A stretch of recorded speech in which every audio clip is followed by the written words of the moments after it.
Welcome to episode number 45 of the OpTic Podcast, brought to you by this week our sponsor, Jack CouRage Dunlop. The Courageous. Twitch Prime. I paid for this episode apparently, so thank you guys for having me. You're very welcome. Can I comment on how awesome your mustache is? Oh, Jesus. You're looking very Puerto Rican, Dude. my brother. Abel, you crushed it, man.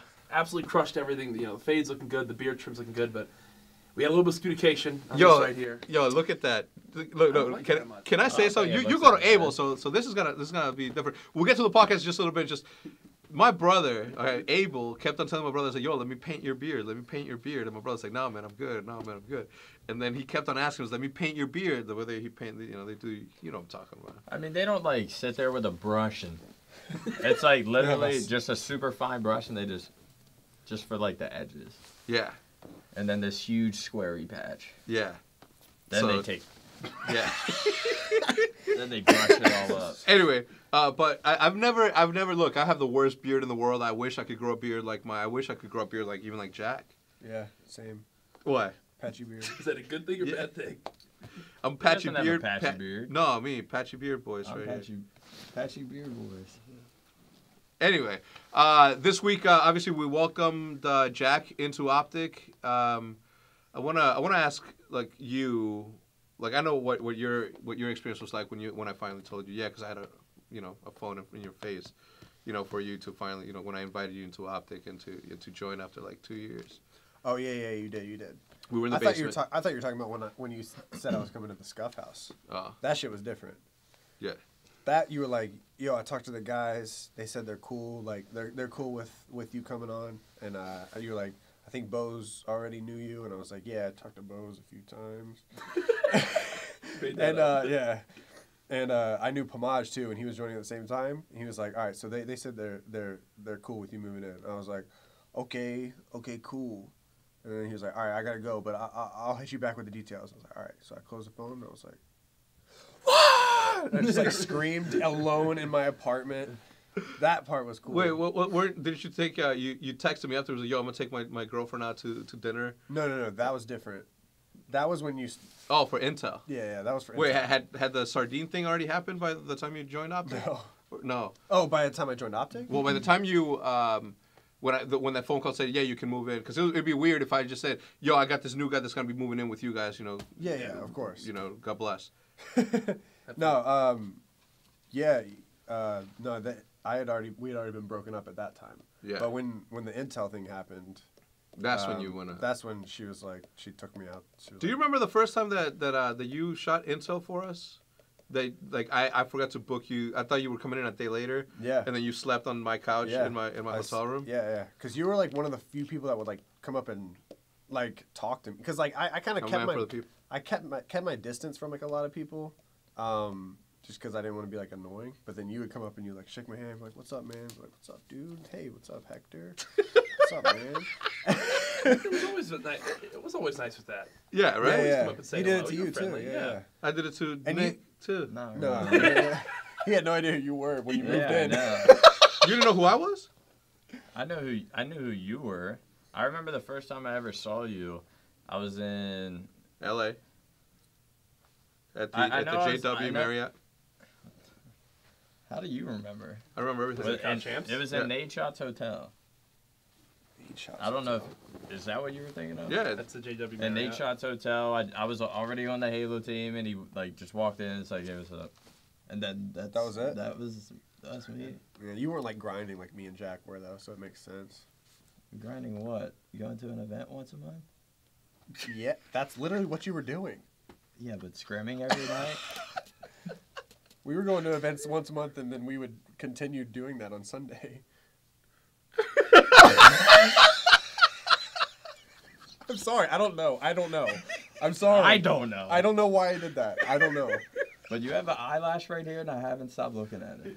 All right, let's bring it back, Jack. It's about this podcast is not necessarily about you, but I did want the. He's already crying. I am. I did want the first couple of minutes to welcome you, and more importantly, like it had to have been like some sort of like nerve-wracking like scenario where, you're leaving a very stable job, and then to pursue a career as an independent part of a team sort of like creator, that had to have been nerve-wracking. Yeah, no, this has been something that I've thought about for so long, right? Even back to when I had first got my initial kind of push in Black Ops 3 was when I really began to first see what could be like a start in regards to success in this kind of industry. And it always like lingered in the back of my head, like, well, I do want to do this. And I had a couple offers back then, not from as prestigious an organization as OpTic Gaming. But it was one of those things where I was like, oh, okay, so there is some base there, but at the same time, I wasn't sure if I was blowing up because of Black Ops 3 or because of me just getting involved in the CWL. It was my first year as having a full-time job, and I didn't want to throw that away either. So I kind of left it behind in my head for now, focused solely, obviously, on podcasting, did it on the side. But then with kind of the growth of Fortnite and other games and how my brand has continued to grow, and now I kind of looked at it and I was like, this is something that I would actually really think I could do. And so far, it's been unbelievable. I mean, the support has been absurd. How's this first week been? I mean, I know that you're breaking like records, personal ones. Oh yeah, absolutely. I mean, biggest month I've ever had on across I think every single social media, which has been unbelievable. You know, it's not all about numbers, but it is off the start for me right now with this being a leap. It's been really nice to see the numbers grow at the rate that it has, because it has been a leap, right? And the support of not only, you know, you guys, I've said it every time I stream it, you guys welcome me in right away. Yeah. Obviously, everyone here at the office welcoming me in right away. The community itself welcoming me in right away. It's really been a wonderful experience at this point. Well, it helps that you're not a mean person. I was going to say douchebag, but I don't want to say those sort of words on the podcast. But I think that attributed a lot of the fact that, you know, one, you fit right in because we've known each other for such a long time. We've hung out at events millions of times. So for you to come on was just like and to be clear, just to clear the record, this whole thing was Hitch's idea. He's been like the biggest Jack fan, and I'm not talking about fan from that, but I'm talking about like persons who should join OpTic. Like, he said it about a year and a half ago. He said, bro, we should get Jack. Yeah, no. And for a year straight, I'm like, oh, you know, I like him, but he, you know, too hype sometimes. No, I'm kidding. But it was that sort of thing. And I think we kind of talked about it at a more serious level at our favorite place, World of Beer, Easton, Ohio. Holler at your boy. Yeah, I'll never forget, on the way back from season 2 after the guys won and we drove, we talked about it on the way there. And then on the way back, I was like, it's got to happen. Like, that's the only person. And at that point, we were like, OpTic like content was at like a struggling point. And I was like, we need something. Like, and I was like, the only person who makes sense that would like bring it all together would be Jack. And I think at that point, you were like, all right, I get it. Yeah, but I got it more because he knows what it's like to actually work. Because, and I'm not saying that we don't. I'm just saying that you come from a very structured like content, you know, media studio where, you know, there's call times, there's makeup, there's like, you know, if you don't show up at call time, you're unprofessional. You never show up late. Yep. You know what I'm saying, that sort of thing. So I knew that if you came along with that, I mean, look what Proof he did for those, you know, for those first 3 days, right? It turned everything around. Everybody was making YouTube videos together, and it did that. And immediately right after that, it started to taper off. But to my own horn, that was my idea too. Yeah, to bring Proof on, because at that point we needed, like, I thought it was Proof's idea. Well, Proof was like, "Yo, we could do this," and I was like, "No, we have to do that." Yeah. And then I brought it to Jay. He's like, "Hey, Papa," because at that point, what people think, people will talk about Proof and whatever happened during that time, but people don't like. What people kind of forget is that we needed that distraction. Yeah. Like we knew nobody thought. Just call Proof a distraction. Yes. And Proof knows that. I'm not throwing shots at him. Well, I mean, he had a place here. He definitely did. Yeah. I'm not saying he didn't. But to be so my idea, and this was my idea, so I'm taking credit for this. My idea. My idea was to have a rotating like weekly roommate. You know, the weekly roommate that somebody would come in. So let's say syndicate, right? It all spawned from the syndicate. Started, a syndicate roommate. Everybody creates content with that, and then the following week it would be somebody like Castro. If he didn't, you know, just Roman Atwood was doing that for a while with like his channel, with, like bring people to his house, and he had done it. Can't do it now. Can't do it. Well, yeah, we can. This was like but I can't take credit for it no more. Oh. But no, good job, Roman. It's smart, yeah. Yeah, but I think it would have been good, especially in the house, because, you know, here at least everybody has their own apartments, and then you when you come together wherever, whether it's dinner or lunch or something, you get that opportunity to miss somebody, like even if you haven't seen them for a while, right? Or that sort of amount of period. When you're in a house, like it gets like, who's leaving, and as dirty as one might be, right? You still get mad at somebody else for being just as dirty as you are, right? Because you see that reflection, so you'd be annoyed. You know what I'm talking about, Nick? I know. If you walked in my apartment, I know, dude. What? Nothing. It's just dirty. I was gonna say it's not dirty and messy. It's dirty. The difference between messy and dirty. No, it's dirty. Oh, it's probably just messy. Or is it messy? It's not messy and dirty? It could be both. It's just random stuff everywhere. Okay, but some of that random stuff is like food, so that's dirty. That's dirty. Does it have do you have flies? No. Do you have mice eating Chipotle out of a bag in the upstairs bedroom at the 6050? Nature. No, I'm just kidding. That was never a thing. I don't know. I feel like people get pissed at me because I didn't live there. So I just heard the war story. We do tend. It was never that bad. So actually, that's a lie. I did. What? See mice at the 6050. Yeah. So 6050 is what we call the original OpTic house, the 2013, and we like over embellish like everything that happened there. So like. It was the same thing when I told the guys that Ken Olsen, one of our agents, is the son of Dan Chacon, the main agent. And I forgot. I was in the middle of the lie, right? I was telling SCUF, Seth, Krim, somebody that Mike and Bo. So I'm like, yo, yeah, that's Ken's Dan's son, right? And then I got distracted and I left it there, right? So fucking like 6 to 9 months later, Karma and Holly are like, Hector, is Ken really Dan's son? I'm like, what? No. I'm like, no, what? That's ridiculous. Tell you that. That's preposterous. Who said that? And then Karma's like, you told us. And I was like, I did. I was like, yes. I like completely forgot about that. Sorry. So some of the things that happened at that house like didn't really happen the way that it evolved into happening. So tell us a little bit of your story in case somebody doesn't know, like where have you been? Yeah. What you started casting.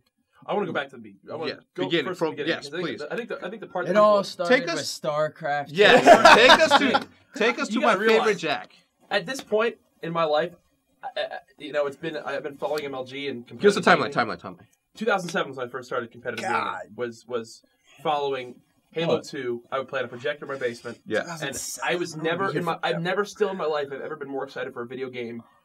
Probably than September 25th, 2007, which was the release of Halo 3. I looked so forward to that day.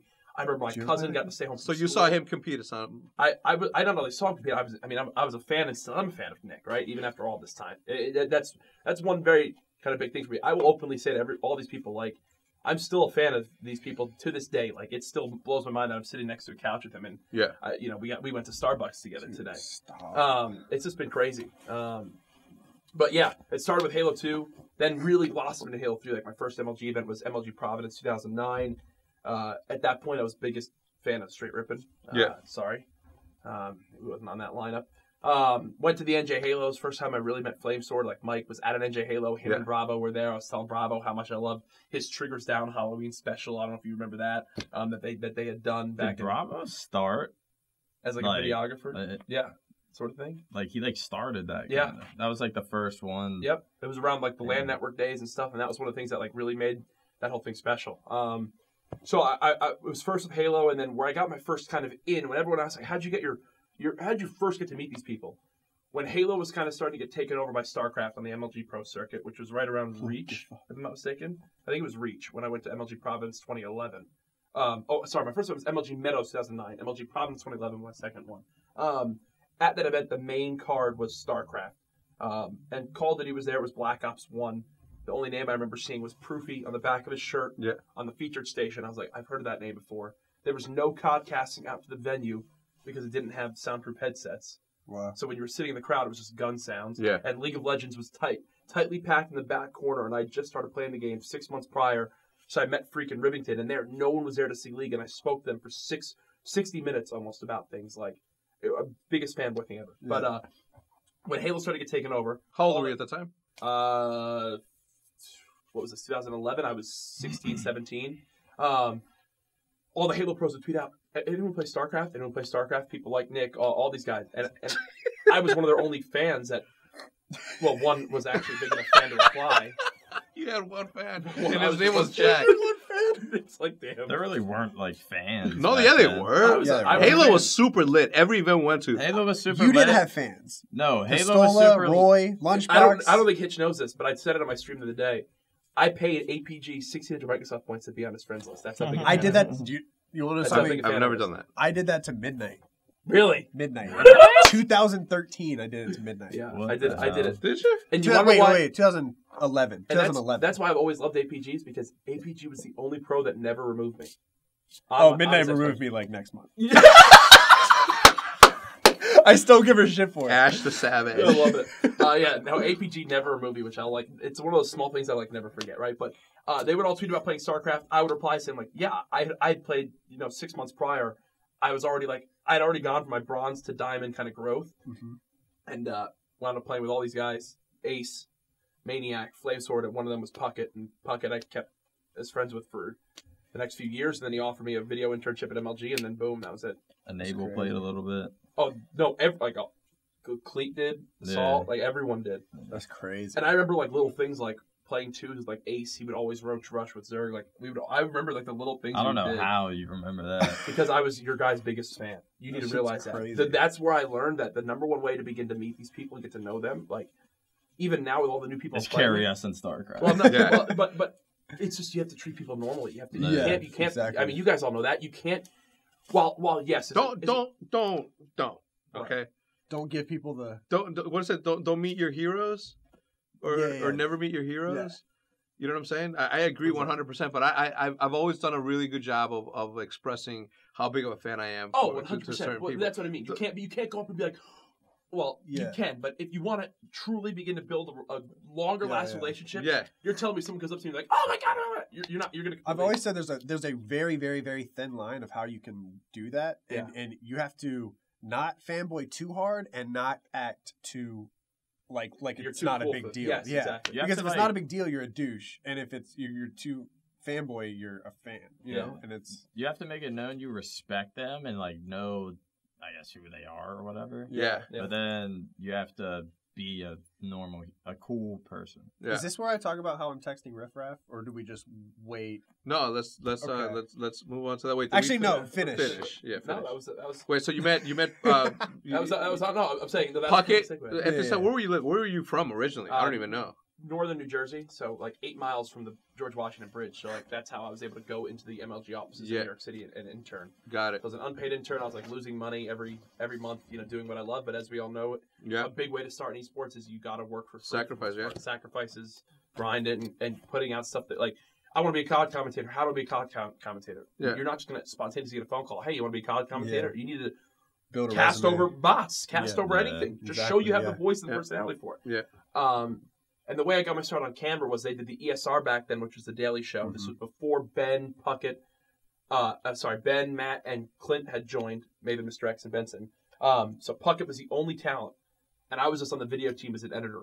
MLG Anaheim that year for Ghosts. While everyone was there, I was in the New York offices cutting VODs with no AC. That's what I was doing. And he was going to be out sick. They were going to cancel the show that day, and I remember truly just being like, no, go ahead. No, okay, sorry. I remember just really being like, I think I can do this. And they were like, yeah? You want to give it a shot? And Puckett was on the phone. And Ron and Brian, who were there, who both worked at MLG, were like, Chris, you want to give Jack a shot to do this? And he was like, what do we have to lose? All we're going to do is cancel the show. Yeah. So all my friends, I still have the photos of my first time, because all my friends tuned in. My dad was obviously watching. Yeah. And I've seen the screenshots of that. Yep. And next thing you know, they loved it, and I hosted it 40 straight times until I left. And 2 months later, they were like, "Hey, you want to ever cast COD?" I was like, "No." "You want to come to our AW Open Columbus event and cast COD?" I was like, "Okay."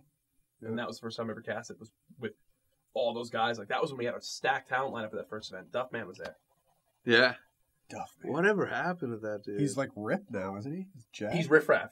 That's the perfect segue. He became riffraff. Wait, how? No, just because he's jacked? That was how we got. He's got an MTV one thing that I did want to talk about before we talk about that is, I guess as content creators and as professional players, we're used to like dealing with people just seeing us on screen, and that's exactly how they judge us. Like it's we put out a video. If the people didn't like it, wow, what a waste of talent. If you place bad at an event, wow, you're terrible or whatever. But they don't see the hundreds of hours of scrimming that go into it. They don't see the brainstorming process behind making creative talent. But I think whatever we've done as the three of us doesn't even compare to what his schedule was, and the amount of flack that codcasters receive, because they don't know how many hours go into travel. They don't know how many hours go into, because you say it was a full-time job, but it was more than that. It was more than 40 hours a week. I just think the thing that, looking back on it now, I think probably my least favorite part of it all and growing up, and maybe this is, I don't know if this is selfish or a weird way to look at it, but there was never a time where I wasn't being compared. Like I was always in Fwizzes and Gandhis and everyone's shadows. And now I feel bad for other people who now, with me stepping away, have to now be in my shadow. And it sounds weird to say, bring back Jack. Yeah, that's the weird thing. Suck. Is like guys, like for example, like in Fwiz knows this. Fwiz was on his phone 90% of the time he casted COD. Yeah, I saw it. Fwiz was cool, likable, and was one of the lead voices. Like you'll always look back and have rose-colored glasses. Black Ops 2 League play wasn't perfect. These other games weren't perfect. You know what I'm saying?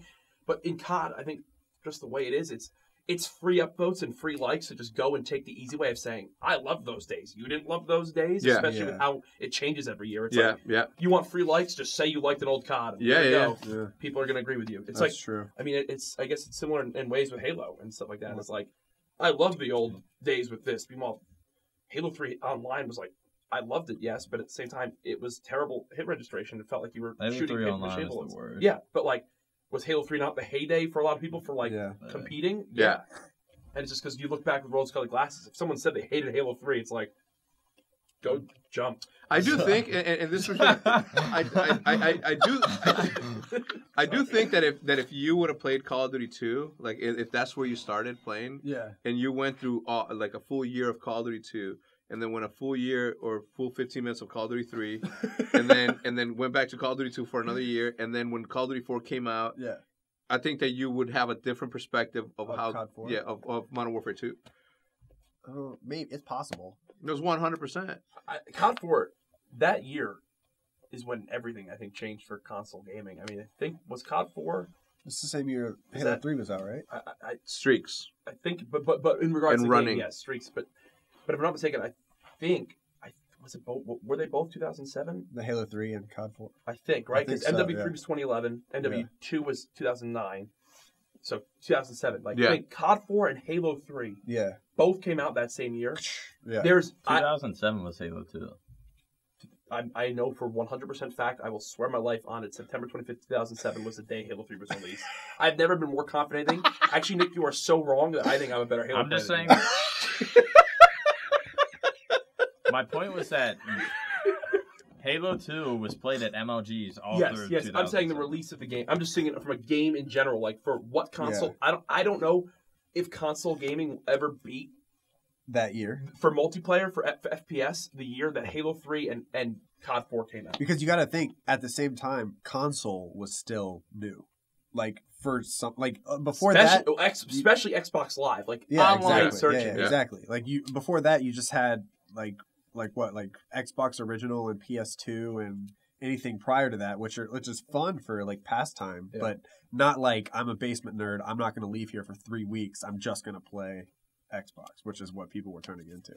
So it's like so many people were playing Call of Duty, so many people were playing Halo, and that's kind of when the COD versus Halo thing happened. That was 100%. I'll never forget seeing when Halo 3 had its like online players, like players online in the bottom left, where it showed like the heat map. Everyone joked like, is that person in North Korea? Who's that kid like here? Yeah.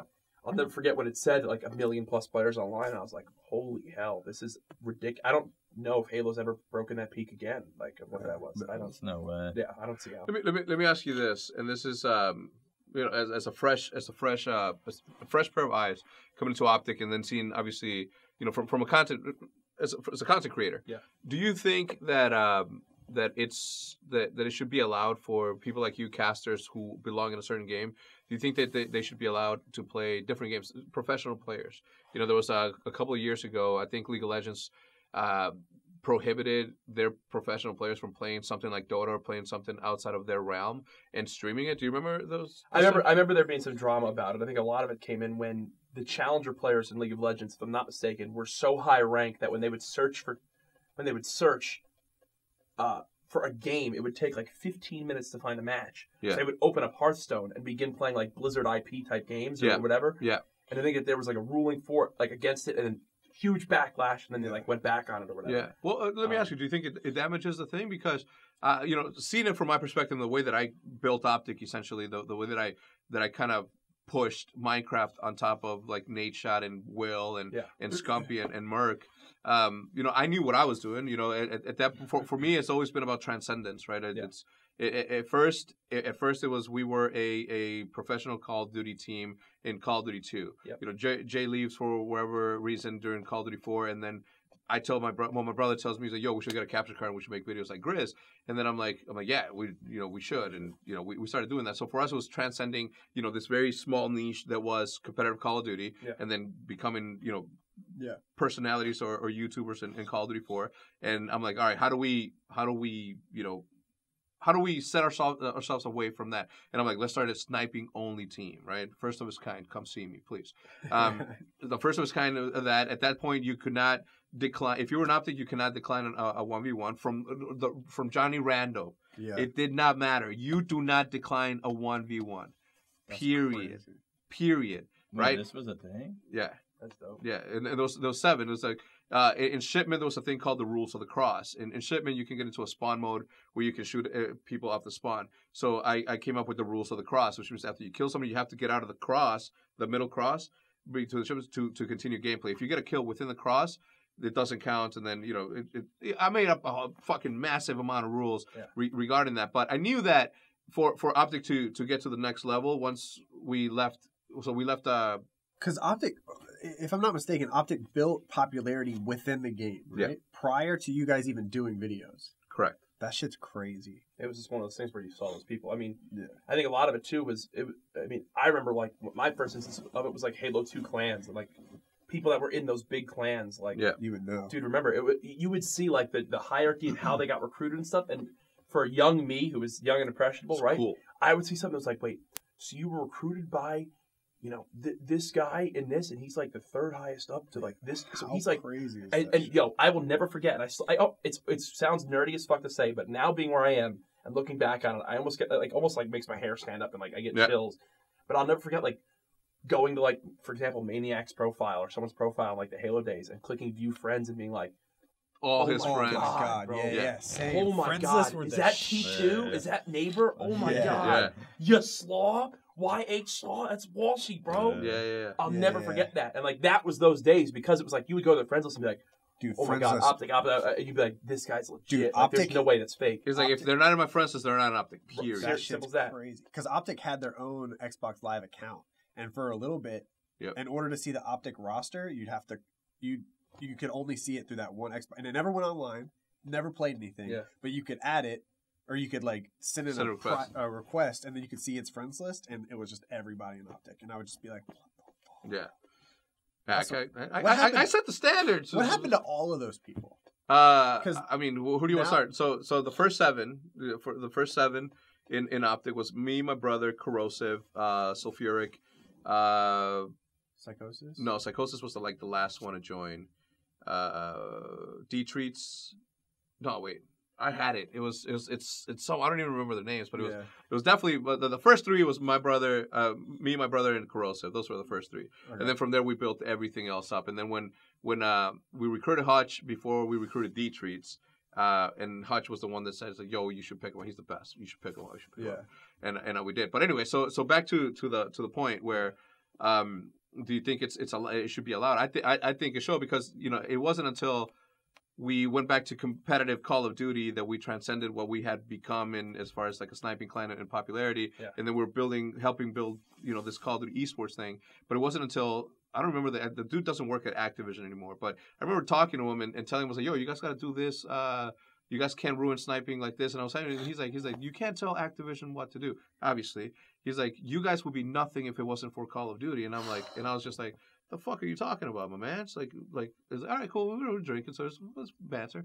And I was like, all right, cool. So immediately after that, I'm like, all right, Minecraft is like super popular, so we're gonna start playing Minecraft. I fell in love with Minecraft, so I started pushing it to Nate, Chad, and Will, and then from there, Tom Syndicate came by with Hunting OpTic, and it's just we transcended. That's one of my favorite YouTube series of all time. I watched every single episode. Yeah, so at that point, OpTic transcended Call of Duty, and we were more than just a Call of Duty team. We were content creators, and then from there, it was the live thing, the what was it, like pranks and all that stuff, and then it transcended that, and then it's all about transcendence, in my opinion. Yeah. So I think that a lot of people do themselves a disservice by disallowing their employees or people that work for them to share and to gain other people's popularity or fandom by playing somebody else's game. Yeah. Now being on this side, do you think that that's something that people should allow? I mean, I think a lot of it is for big companies, right? Is the worry of obviously people playing other games over your game, which I can see that type of gray area, the tough thing, like. For example, like working at Activision Blizzard, they make it very easy for you to get your hands on whatever their new title is. Like, obviously, you're never paying for a game that comes out of anywhere under Activision Blizzard. Like, when Destiny 2, for example, came out on Battle.net, I had the top level edition already added to my profile. It's like they're doing what they can to make you go play them, right? I had 25 years of World of Warcraft, stuff like that, like cool things, like ready to go. But in regards to playing other games, I never got issue in regards to what I streamed and played. There was obviously those certain games that I knew just to avoid, right? Like I knew if I'm the face of Call of Duty, probably should avoid playing Halo if that's considered a competitor. Yeah. Probably should avoid playing Battlefield. Not anymore. So there you go. Well, the reason I'm asking that is like, imagine if Halo told Ninja, say, hey man, you're a Halo professional, you can't play Fortnite. Imagine if Ninja would have been like, you know what? Yeah, you're right. I shouldn't. I'm better than this. But now imagine the other. Go ahead. I was gonna say, like, just play, like, for fun. No, or, like, stream compete? And all of it, man, all of the above. Imagine what would happen if Ninja came back to professional Halo. He would do what Nate did for Call of Duty, essentially. You know what I'm saying? Probably more. 20 times. Yeah. I mean, obviously, but I'm saying it's comparable. It's definitely comparable. In you know what I'm saying? Like the reason I say that is because I can't even imagine what would happen if Ninja went on a Halo broadcast. Like imagine a Halo broadcast with 12K viewers and Ninja saying, "Hey, I'm playing." Like the reason I say that is like because I think of what would actually happen to the numbers. Like what would actually come of that. The thing is, if he promoted it. What I think. If you follow Nate on Twitter, it's pretty obvious that Nate still has a lot of respect for Call of Duty, and he doesn't forget where he comes from. Like he still interacts with all the COD pros and yada yada yada. Do you think that Halo did that for Ninja? Like, do you think Ninja has enough respect for Halo where he would come back and try to help, or do you think right now he's just riding the wave that? Maybe sometime in the future, like if Halo 6 is godlike or something. Yeah. Like if Halo, I would say more like towards the Halo 6 when it comes out. I'm sure 343 would have to cut me a fat check for me to come back and do that. Well, I don't think Ninja ever. If I'm Ninja, I'd never play a game on a professional level again. I agree. Not with even that. for fun. You don't. I mean, Nick can attest this more with what Ninja's doing right now. To then having to put yourself in a mindset like when you're a competitor, you go down to the competitor mindset, and it's like you get to that zone, and I guess Nick can speak on this, where it's like all you care about is winning. I feel like, and with the money that Ninja's making, to go and put yourself in that. I don't think he'll ever compete again. I don't think he'll ever compete again, but that's not to say that he can't do anything for Halo, is what I'm saying. Oh, I think he can absolutely be a promoter of streams, be on a broadcast. It's like, obviously it's going to cost money. I don't think Ninja is ever in a world where he just goes and now Ninja skipping 3 streams is Ninja skipping out on $100,000. Yeah, well, the thing that I'm like not worried, but the thing. Everybody in the Halo community is like, one of ours made it. Like, hell yeah, one of ours made it. Yeah. But if you look at COD, 900 of ours made it, and it's not doing anything. Yeah. Like, Allier made it. Like so many people made it. Yeah. But at the end of the day, I don't know if they have enough, but other than Nate Shot, I don't know if they have enough respect or like, I don't know if they like care enough love for the game that for brought the game them up. where if Black Ops 4 comes out and it's amazing, like maybe they come back and play it for the views. But do you think that's going to happen? I don't think that happens. Here's where I stand. Where I stood with Call of Duty Esports, where I stand with Call of Duty as a thing. where people see the most success in Call of Duty outside of being the top 0.1%. Oh, the 0.1%. SCUF is the only person I think right now on YouTube that can truly exist by just uploading him playing Call of Duty pubs because he is the 0.1%. Right? Yeah. There will always be some sort of audience for that. Even at the littlest of levels, yes, it grows and dwindles every year. For me, Call of Duty forever has always been a game that has pushed you get the most success by being a personality. Anywhere, right? I agree. For these crews, these groups, yes, the montages will do well, like the face sniper clips, but at the end of the day, they had their personality involved, right? Yeah. You guys had your personality involved, the OpTic thing. Like, you were a person, but the people were like, damn, he's an OpTic, yes, but, these guys also, because you transcended it and became doing the vlogs, you became the person side of it. The guys like the crew, the guys who do all these zombies videos, like, people watch them for the crazy, funny moments, them trying to solve the thing. They still watch on other games. Yeah, it's maybe not as much, but they still have their core audience, Call of Duty, for me, as an esport, I've always said, should push to be more like the WWE instead of trying to be the next big sport for television. That's why I was always the one to push doing the good way of looking at it. The stage hype intros, like the people that are most successful in Call of Duty and just to be quite honest, make the most money are the people that build their biggest personality. Like, you can be great and talented, yes. Guess what? Will people watch $3,000 chow with Illy and these S&D stars? For sure. Yep. Will they build an audience themselves? Yeah, because it's a ridiculous thing to put up that much money. There is always going to be an audience there. Yeah.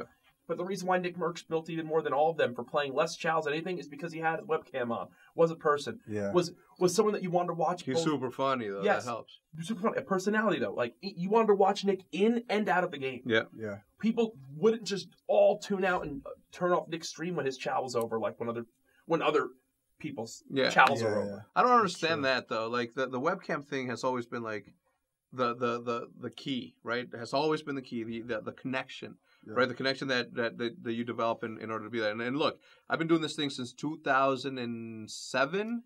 I've seen YouTube change. I've seen YouTube and gaming change from the beginning, from its inception.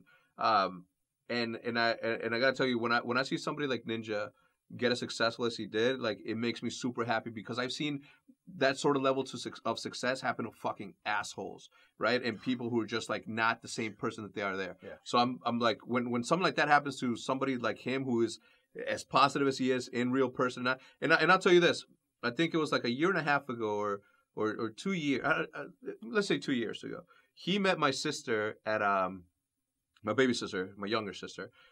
She was working at, like, a telephone place, and they came in and I don't know how the conversation started, but he didn't know my sister from anyone. He was like a super kind dude, and started coming. He was with his girlfriend. They both started a conversation even before my sister said that who her brother was. Like, he was like super kind. And I've always known the dude to be like that good. And when nobody's watching the way the person that you are, that you are, you know what I'm saying? So yeah. I tell you, like, when it happens to somebody like that, I get super like, I get reinvigorated of the scene that we grew up in. People want to believe in it. Yeah, people want to support that and believe. There's a reason. Yes, he's a perfect storm of everything. Yes, but at the end of the day, like, people go and share a CNBC segment with 200,000 likes on Twitter right now. Yes, because of Ninja's got his great following and was absolutely part of that, but because also all the other people who've seen his success or want to be Ninja see that and are like, wow, this is a guy that's saying all the right things. Like, in that interview when he says, like, Ninja just didn't grind the game for 8 hours a day and leave, or 12 hours a day and leave behind all of his other responsibilities. Like, he said in high school he still got his job. Like, that was the same thing for me. Like, my dad told me I wasn't going to have a car. He wasn't going to be able to buy me a car. So I quit baseball and began mowing lawns and babysitting and worked at a camp and, but still played video games 8 hours a day. Yeah. Like, did you say babysitting? Yes, I was a great babysitter. CPR certified too. Made that extra money, baby. Nice. Yeah. Give you CPR, big boy? Please do. Take that one off the podcast. Yeah. All right. Cool. Well, look, I think that with the amount of positivity that's going down right now, especially because somebody like Ninja is promoting that sort of positivity, not only that, but the way that he just shares his audience with somebody else is really easy to be like. He hosts people. Yeah, exactly. Because it's really easy to be at that level and say, you know what, I gotta protect. I gotta chip lead. Yeah. I gotta protect the lead and not share. This dude is just like spreading the love, which again adds on to his value as a good. Yeah, but he also has a lot of love to spread.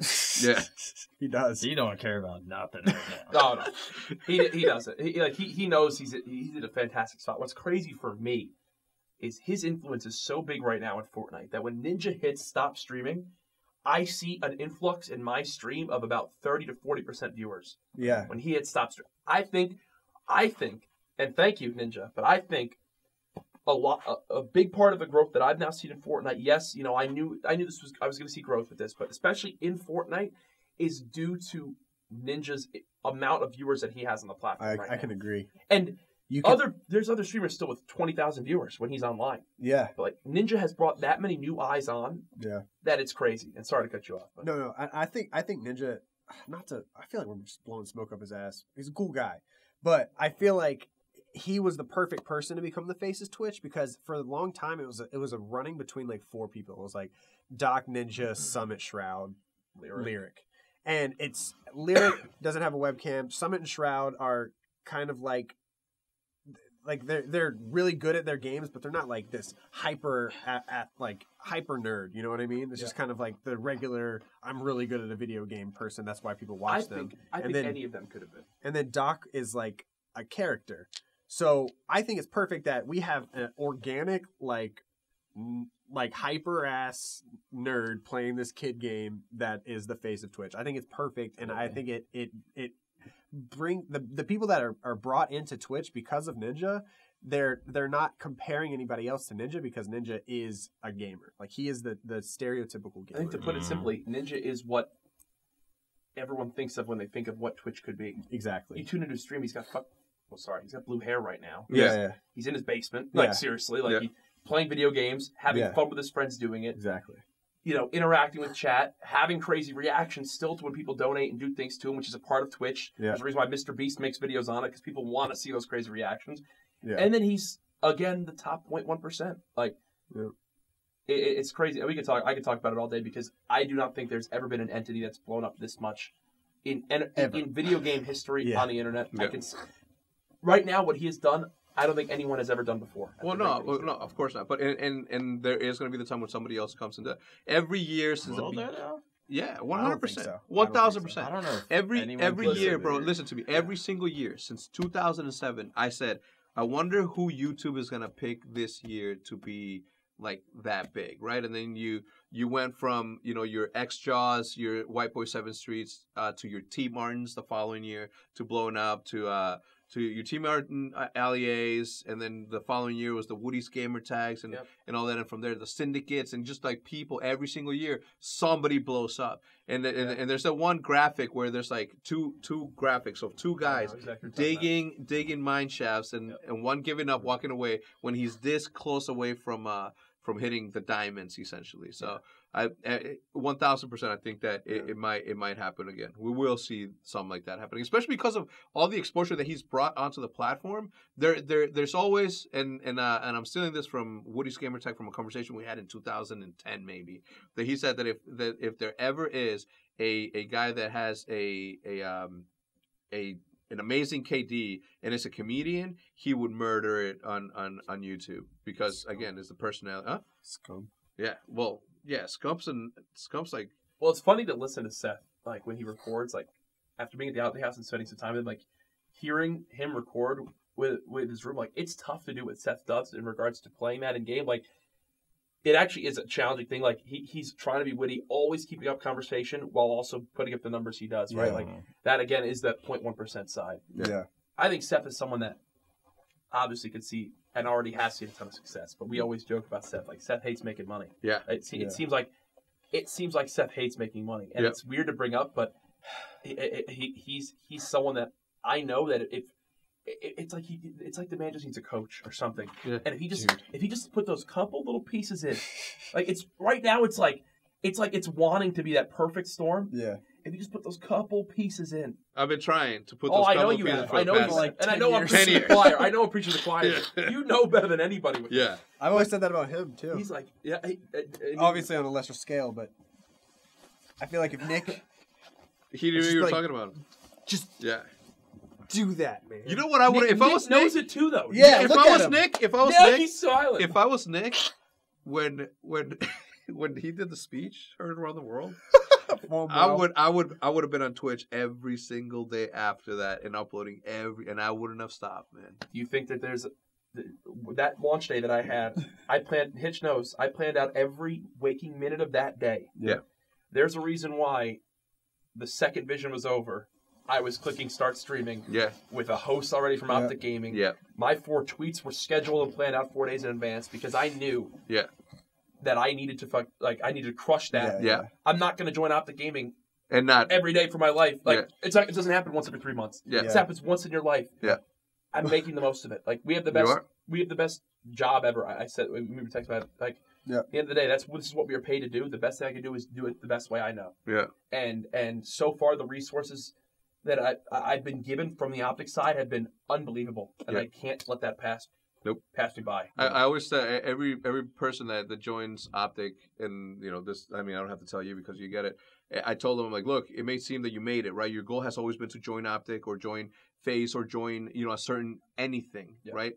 It is when you make it there that your work starts. Everything up until that point has been a warm up. It's not just because you reach that goal. It doesn't mean like, I did it. Yeah. No. You did it to work your ass off now, because now it's time to really go, because everything that you worked up until that point to do is like everything that you worked for. So I appreciate the grind that you're putting in. I've never worked as hard. Obviously, well, now it's my job, but on content creation side, like working with an editor now, having a couple thumbnail artists, I've always struggled with, and I'm going to need people's help with this now more than ever too, is my balance in life. Like one thing I'm going to probably address in a video soon is like I'm struggling again with getting my diet under control, because now this has taken so much over and it's addicting to work on, and I'm loving more than anything. But it's jackass. But now, like, I just signed back up for the gym again. Like I need, like down here, obviously I just moved here, so I need to get signed up. But I need to make sure I keep a good balance on it, keep my health and keep my own self. I'm king, no balance. Yeah, very true. We can all agree. All hail, no king, no balance. That is a true statement. So I 100% need to make sure I get that balance back in check. Yeah. Right? I said that about Ninja. Like Ninja's king balance right now. Yeah. Ninja will get that's true 150,000 viewers. All right, guys, gonna go eat with my wife for a few hours. See y'all. He'll be on a 1,500 sub train. Yeah, like 100,000 viewers. Yep. Goes to eat lasagna with his wife. That's crazy. It's goals. I couldn't do it. I'm saying if I have a two sub train going, I'm staying there to see how. Seriously, I walked away. I ended my stream on an 8 sub train 2 days ago, and the next hour after ending it, I was like, "Oh, what am I thinking?" You have 2 sub train. So moral of the story: the second that you get to the place that you want to be at, that's where the real work starts. So don't do yourself the disservice of saying I did it. You haven't done it. Yep. You just got started. Any closing comments from you boys? We'll talk about. I mentioned the riffraff thing. We'll talk about that on the Flycast. Oh yeah. If you guys ever record it. Flycast, by the way, is my favorite. I think it's one of my favorite things that comes out of all the content. I agree 100%. I think even to the thumbnail, it's like a rap. It's like old hip hop cassettes. He wouldn't know because he doesn't like true hip hop, but as a hip hop head from the '90s, like I recognize the profile. But these are the things that like people will watch at like live events. Like people will watch a Flycast live. I agree. At an event. Like, I agree. I've seen so many shows. Like you guys need to keep doing it, keep building it on out. You guys should do it consistently. I just think that you need to. I just think that you need to muster up and allocate the time that you need to do the Flycast. Don't stand him up the way that you've been standing him up. Yeah, honestly, I blame Hitch. I'm sorry, Nick, that you had to deal with him. Nick, a man of your talent. I'm trying to get this thing rolling, but it's just conflicting schedules. How? To explain. Let's not go. Like he'll travel. I'm streaming the YouTube vids. You say you streaming OpTic plays. Anyway, that's gonna do it for this. This was short. This was like an hour. We just had fun. How long was it? We're Gucci game. I feel like I said I'm going to say that this video is nerds were talking about college. 47 minutes long. I'm going to say this was a 47-minute long podcast. Whatever it was, we're going to see you next time. I hope you guys enjoyed it. If you guys did, don't leave without leaving a thumbs up. We'll see you next week.